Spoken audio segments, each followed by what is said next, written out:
un des plus gros exploits qui était pas loin de détruire l'économie de Diablo 4 s'il n'avait pas été détecté avant la sortie de la saison 1. Également une réduction de la limite de niveau sur les objets sacrés et ancestraux et plus de précision sur la récupération de votre progression pour la saison 1. Yo la guilde, j'espère que vous lootez bien et un grand merci à Call of Dragon qui sponsorise la vidéo. Si vous voulez participer et soutenir la chaîne, je vous mets plus d'informations en description et je vous en reparle à la fin de la vidéo. Pour ne pas manquer les prochaines news et guides, n'oubliez pas de vous abonner. Objectif 30% avant la fin de la saison 1. Sur ce, c'est parti!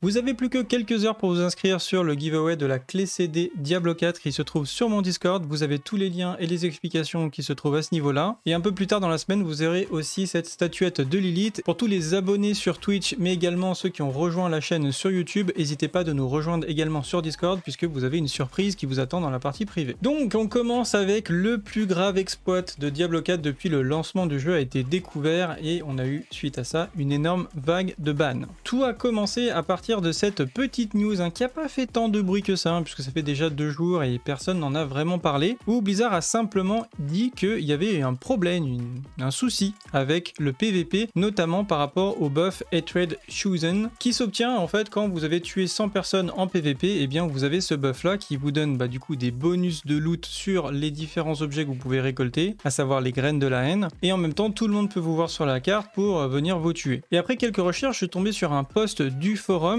qui expliquait que en fait quand quelqu'un a priori passait choisi de la haine, donc avait le buff qui permettait du coup de déclencher les bonus de loot, et que cette personne là jouait par exemple sorcier avec Blizzard mais prenait une arme de niveau 1 donc pour faire vraiment le minimum de dégâts, et bien quand il faisait des sorts sur des joueurs, les joueurs droppaient comme ça des cendres qui a priori n'étaient même pas les leurs, c'est juste des cendres qui étaient créées. Donc la personne pouvait entre guillemets générer comme ça des énormes quantités de cendres en faisant des AOE sur des joueurs, mais qu'en plus de ça, quand il récupérait donc l'intégralité de ces cendres et qu'il se faisait tuer, apparemment le butin était aussi multiplié par le nombre de joueurs qui étaient du coup apportés. Donc il manque sûrement certains éléments puisque j'ai pas pu tester ni reproduire le bug moi-même, surtout que c'est désactivé, ça a été déjà probablement corrigé. Par contre, ce que je veux dire, c'est qu'il y a ce clip qui a été partagé en fait tout simplement sur Reddit. Je vais essayer de vous mettre ça en grand et on voyait, en fait on a un mage qui arrive, il est en train de faire du PVP, il tue des joueurs et en fait là on voit qu'il y a plus de 128 millions de graines qui drop, donc x3, donc là il y en a exactement 384 millions sur ce joueur là,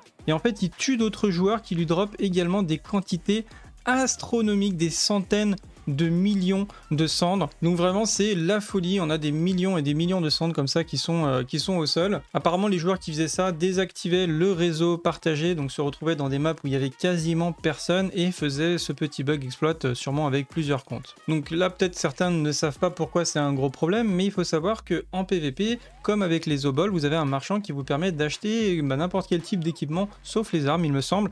Donc ça vous permet d'avoir n'importe quel aspect du jeu, mais aussi de générer tous les types de bases jaunes qu'on peut avoir. Donc ça peut être de soit revendre les bases ou tout simplement les vendre contre de l'or et du coup générer des quantités d'or astronomiques. Bref, heureusement que ce bug a été identifié et corrigé pour avant la sortie de la saison 1 parce que ça aurait pu très mal tourner. Et a priori il y a eu des vagues de bannissement suite à cela qui ont visé a priori les joueurs qui ont utilisé ce bug mais aussi des bots.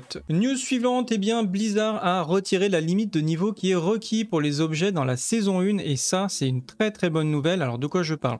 Vous savez, dans Diablo, quand vous lootez un objet et que vous êtes niveau 100, par exemple, n'importe quel objet, il sera tagué niveau 100. Même si en fait le niveau réel de cet objet, parce qu'on peut très bien looter des objets sacrés, n'est pas vraiment le niveau réel de l'objet. Ce qui détermine le niveau réel de l'objet, ça va être plutôt ses caractéristiques, ses affixes, son e-level, etc., etc. Et du coup, le jeu ne se basait pas du tout là-dessus pour afficher quel était le niveau requis pour porter cet objet. Et c'était assez problématique, notamment pour faire de l'échange, et surtout pour pouvoir donner de l'équipement à vos deuxièmes personnages. Maintenant, le plafond sera du niveau 60 pour les objets sacrés et du niveau 80 pour les objets ancestraux. Donc déjà, ça veut dire que vous allez pouvoir regarder et conserver beaucoup d'objets que vous pourrez utiliser sur vos rerolls, et ça c'est une très bonne nouvelle. Mais également pour les échanges, on aura beaucoup plus d'intérêt et de facilité à échanger des objets dans Diablo 4. Et d'ailleurs, je vous rappelle qu'on a une section qui marche maintenant très bien sur les échanges en français. Encore une fois, ça se passe sur notre Discord, et si vous voulez l'utilisez avant de poster, merci de lire les posts qui expliquent comment le faire. Ensuite, Blizzard a donné plus de précision sur le transfert de votre progression, notamment par rapport au mode normal et au mode hardcore, c'est-à-dire que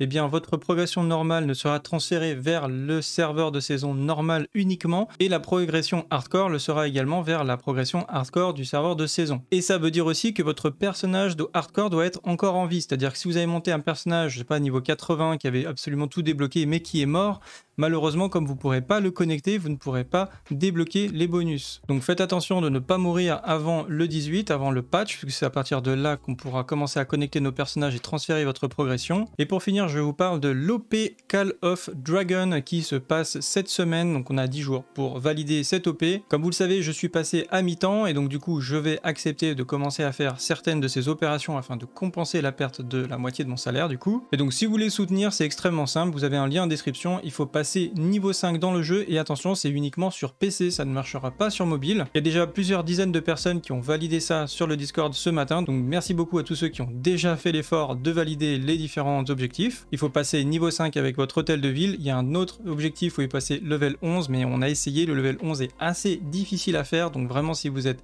déterminé, vous pouvez essayer, mais ça prendra vraiment plusieurs heures, alors que monter l'hôtel de ville niveau 5, ça prend à tout casser avec le téléchargement du jeu environ 30 minutes. Dans tous les cas, je vous présenterai le jeu en stream, peut-être pas demain, mais après-demain, il faudra que j'y joue donc une fois 2 heures et une autre fois 2 heures dans la semaine. Si vous participez, n'hésitez pas de m'envoyer une petite screenshot sur Discord, à moi ou à un officier de votre hôtel de ville niveau 5, parce que je vous réserve une petite surprise. Je vous rappelle qu'on se retrouve en live demain à partir de 14 h sur Twitch. J'ai donc hâte de vous retrouver à ce moment-là pour parler de Diablo 4 et découvrir pas mal de choses. Sur ce, c'est tout pour aujourd'hui. Si la vidéo vous a plu, n'oubliez pas de la liker et la partager, ça m'aide énormément pour le référencement. Sur ce, salut à tous, salut la guilde et à bientôt. Ciao!